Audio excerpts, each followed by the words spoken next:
예수님께서 안식일에 한 바리사인의 지도자의 집에 방문하셨습니다.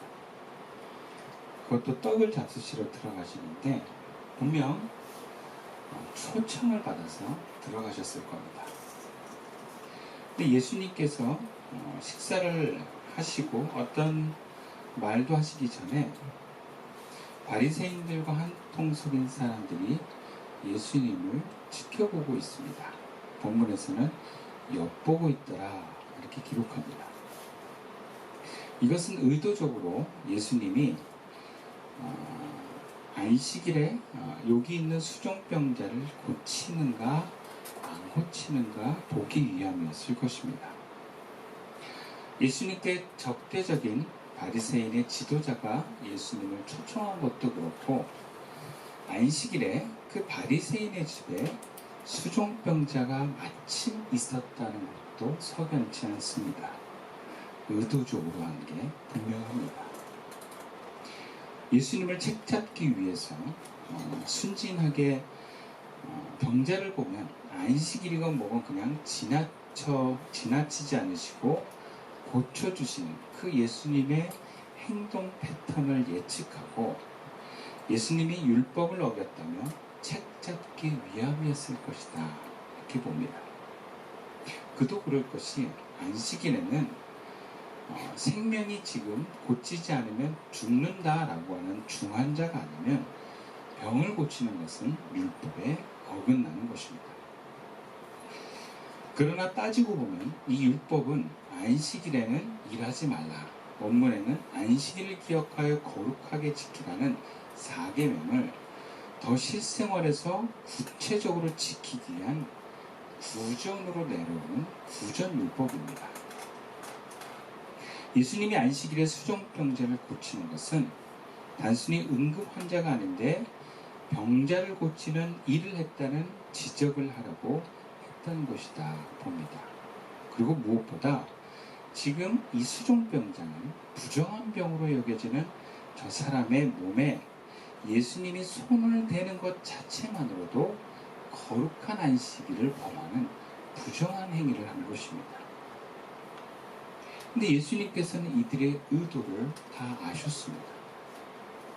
또 그럼에도 예수님은 이 수종병자를 모른 척 하지 않으셨습니다. 또 그렇다고 이 병자를 아무 말 없이 아무런 행위 없이 말로만 고쳐주시도 않았습니다. 먼저 율법교사들과 바리새인들을 향하여 질문과 대답을 하시면서 치료하기에 이르십니다. 그게 오늘 본문 3절과 5절까지의 말씀인데요. 교독해 봅시다. 예수께서 대답하여 율법교사들과 바리새인들에게 이르시되 안식일에 병 고쳐주는 것이 합당하냐 아니하냐. 우리 잠잠하거늘 예수께서 그 사람을 데려다가 고쳐 보내시고 또 그들에게 이르시되 너희 중에 누가 그 아들이나 소가 우울에 빠졌으면 안식일에라도 곧 끌어내지 않겠느냐 하시니. 예수님께서 치료 전에 이렇게 물으셨습니다. 안식일에 병 고쳐주는 것이 합당하냐 아니하냐. 근데 그들이 잠잠합니다. 바리새인이 몰라서가 아닙니다. 이들의 침묵은 늘 자신들이 불리할 때 행하는 방식입니다. 여기서 예수님의 질문에 대답을 하면 자기들이 불리하기 때문일 것입니다. 근데 사실 병든 사람의 입장에서는 안식일에 고침을 받는 것은 구원입니다. 하나님의 본질적인 안식일을 향한 뜻입니다. 안식일은 사람을 위한 것이요, 쉼을 위한 것이요, 치유와 회복을 위한 날이기 때문에 그렇습니다. 그러나 바리새인 입장에서 병든 사람은 중요하지 않습니다. 사람이 중요한 게 아니라 법이 중요합니다. 그들이 붙들고 있는 그 신념을, 그 율법을 자칭 메시아라고 하는 예수님으로부터 변형되고 변질되는 것이 불편한 것입니다. 어쨌든 이들에게는 법이 중요하지 병든 사람은 중요하지 않습니다. 더군다나 부정한 사람이라고 여겨진 이 사람이 병이 낫는 것은 중요하지 않습니다. 그가 치료를 받건 받지 못하건 그들이 생각하는 안식일법이 지켜지는 게 중요합니다. 그래서 자신들의 위치와 존재감이 지켜지는 것이 그 무엇보다 중요한 사람들입니다. 더군다나 이 수종병자는 자신들의 가족도 아니고 친구도 아닙니다. 오히려 혐오하는 병자입니다. 그런데 예수님은 이 수종병자를 그들과 다른 시선으로 봅니다. 본문 5절 말씀을 다시 읽어보겠습니다. 또 그들에게 이르시되 너희 중에 누가 그 아들이나 소가 우물에 빠졌으면 안식일에라도 끌어내지 않겠느냐 하시니 그러면서 고쳐주십니다. 예수님이 지금 이 수종병자를 고친 데는 그 수종병자를 여기 모인 사람들 소유의 가축이나 그들의 자녀들로 비유하고 계십니다. 야, 이 사람이 고침을 받는 것은 너희들의 자녀나 아들이나 너희들이 소중히 여기는 가축이 위험에 빠져 있는 것을 구하는 것과 같다라는 거예요. 그러니까 내가 이 수종병자를 고치는 게 당연하다 그런 거죠. 왜? 예수님에게 이 병자는 가족과 같은 존재고 정말 귀한 소유한 어떤 가축과 같은 존재라고 여기기 때문에 그렇습니다. 이에 바리새인들과 모인 이들이 대답하지 못했다라고 기록합니다. 할 말이 없을 정도로 그 말이 맞다, 대꾸할 말이 없는 것입니다. 그러나 그렇다고 그것을 인정하고 하나님께 영광을 돌리고 싶지도 않은 것입니다. 세상 그렇게 자기가 손해 안 보고 자기와 상관없으면 대상의 회복과 구원에는 관심이 없습니다. 오히려 사람은 둘째치고 내 신념이나 내 주장이 지켜지는 게 중요합니다. 그래야 내 존재감이 살아있기 때문에 그렇습니다. 내 존재감은 확보되고 안전하고 내가 내 가족과 만족된 삶을 지켜낼 수 있기 때문에 그렇습니다. 그러나 예수님을 따라하는 우리들의 경우, 제자라고 하는 사람들의 경우는 우물에 빠진 사람들을 그냥 지나칠 수 없습니다. 심지어 그것이 함정이고 수많은 비난을 동반할 때도 마찬가지입니다. 예수님의 제자들은 도움이 필요한 사람들을 향해서 그들이 하나님의 자녀임을 믿는 하나님이 사랑하는 사람이라는 시선으로 그들을 그냥 넘어가면 안 된다고 가르쳐 주십니다. 심지어 가난하고 병든 자로서 내가 불편하고 멀리하고 싶은 사람일지라도 그도 예수님에게는 하나님의 자녀요 하나님의 사랑과 긍휼함을 여김을 받는 대상이라는 것입니다. 그런 시선으로 우리는 결국 그 대상을 그것이 아닌 하나님의 사랑받는 사람임을 잊지 않으면서 우리가 할 수 있는 도움을 줄 수 있어야 할 것입니다. 그런데 대부분의 사람들은 그런 약자들, 수종병자 같은 자들 돕기를 꺼려합니다. 왜냐하면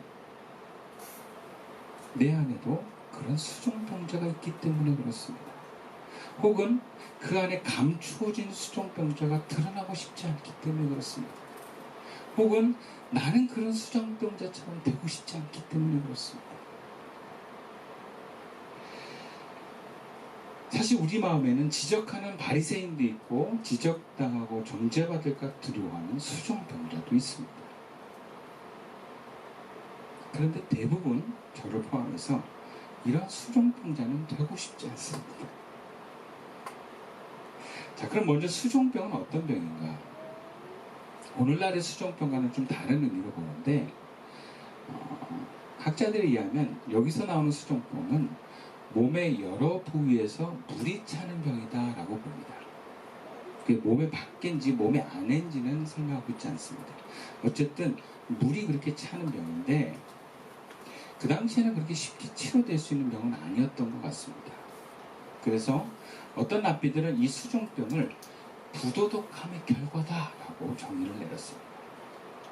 또 견유학파라고 하는 스토아파 철학자들도 수종병은 탐심의 결과다라고 이렇게 연결시켰어요. 그러니까 죄 때문에 그런 병이 났다라는 것이죠. 그렇다면 수종병자는 보기에도 흉하고 그것이 걸린 사람은 죄책감까지 있을 것입니다. 뭔가 사람들 앞에 떳떳하지 못할 거예요. 일반적으로 사람들이 그렇게 되고 싶지 않은 모습을 하는 아주 소수의 사람들일 것이다. 그래서 바리새인들과 율법교사들은 이 수종병자를 정상적인 사람 취급하지 않았을 것입니다. 그리고 이 수종병자도 그렇게 말하고 명령하고 혹은 돈을 좀 쥐어주면 그렇게 예수 앞에라도 나갈 수밖에 없는 그런 비참한 사람일 것입니다. 부정한 사람이고 비참한 사람이 바로 수종병자입니다. 그렇다면 내 안에 이 수종병자는 어떤 존재인가? 대개 우리 안에는 이런 수종병자 같은 모습이 있으면서 동시에 이런 수종병자이고 싶지 않은 마음이 있습니다. 이 문제는 이 병자로 인해서 하나님 나라를 잃어버린 채 살게 된다는 거예요. 이 병으로 인해서. 하나님 나라를 잃어버린 사람들의 특징이 뭐겠어요? 사람 눈치 살피고요. 자존감이 낮고요. 말도 못하고요. 자신감이 없습니다. 뭔가 죄책감에 있는 그런 사람의 모습. 또 반대로 이런 수종병자가 꾹꾹 마음속 깊은 데 눌러놓고 이런 모습 보이기 싫어서 이런 약한 사람을 밀어내고 이런 사람이지 않은 척하는 사람일 수도 있어요. 그래서 눈에 보이는 그런 사람을 더욱 경계하고 밀어내는 그런 바리새인 같은 사람들이라고 볼 수 있습니다. 그럼 성경에서 보는 바리새인은 어떤 사람들입니까? 정말 죄가 없는 사람들인가요? 아닙니다. 바리새인은 죄가 너무 많은데 죄가 없는 척하는 사람들이고 죄를 못 느끼는 사람들이에요.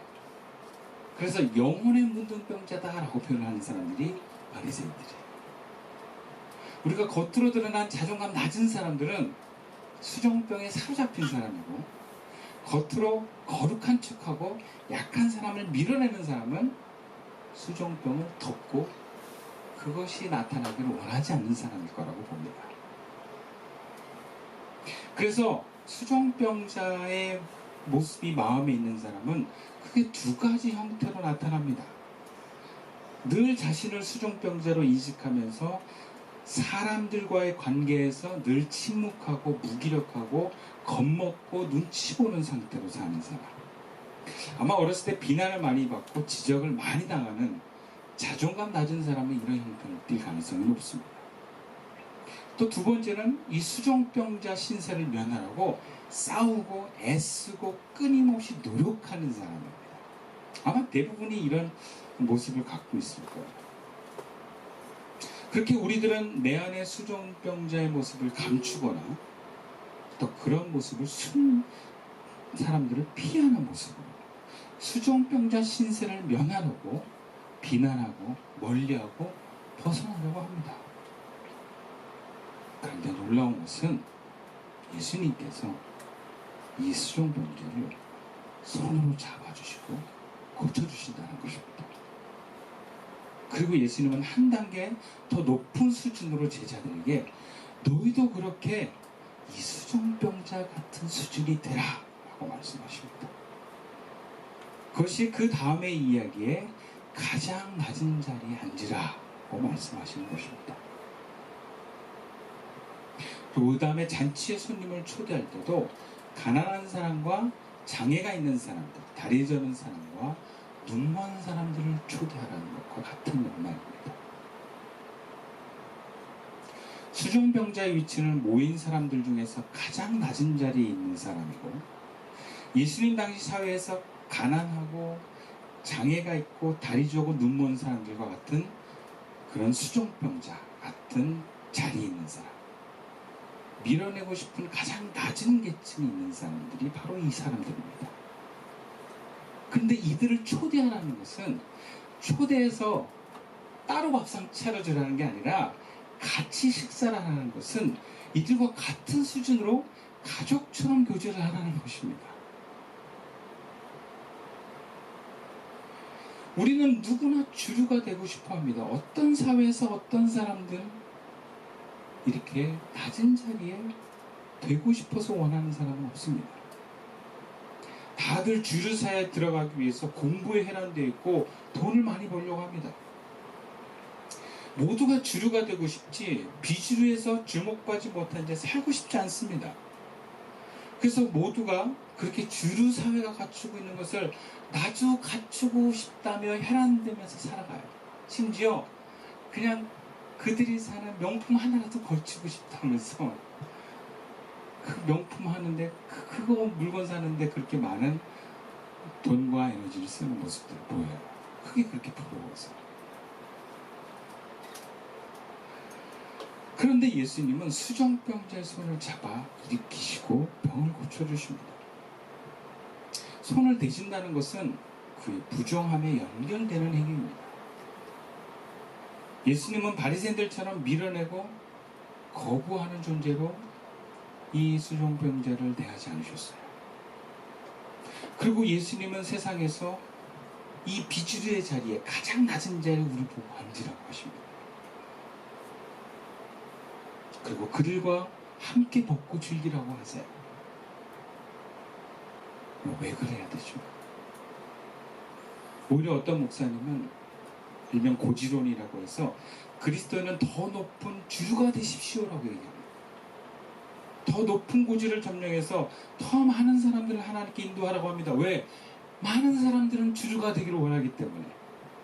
그 원하는 자리에 네가 앉으면 거기서 예수 믿으면 이렇게 됩니다라고 하는 그 말 한마디가 그들을 다 하나님께로 인도할 수 있다는 거예요. 얼마나 그럴듯합니까? 그래서 그렇게 능력과 유명과 부유한 자리에 가라고 말씀을 하는데 오늘 예수님은 비주류가 되랍니다. 낮은 자리인데 가장 낮은 자리로 가라.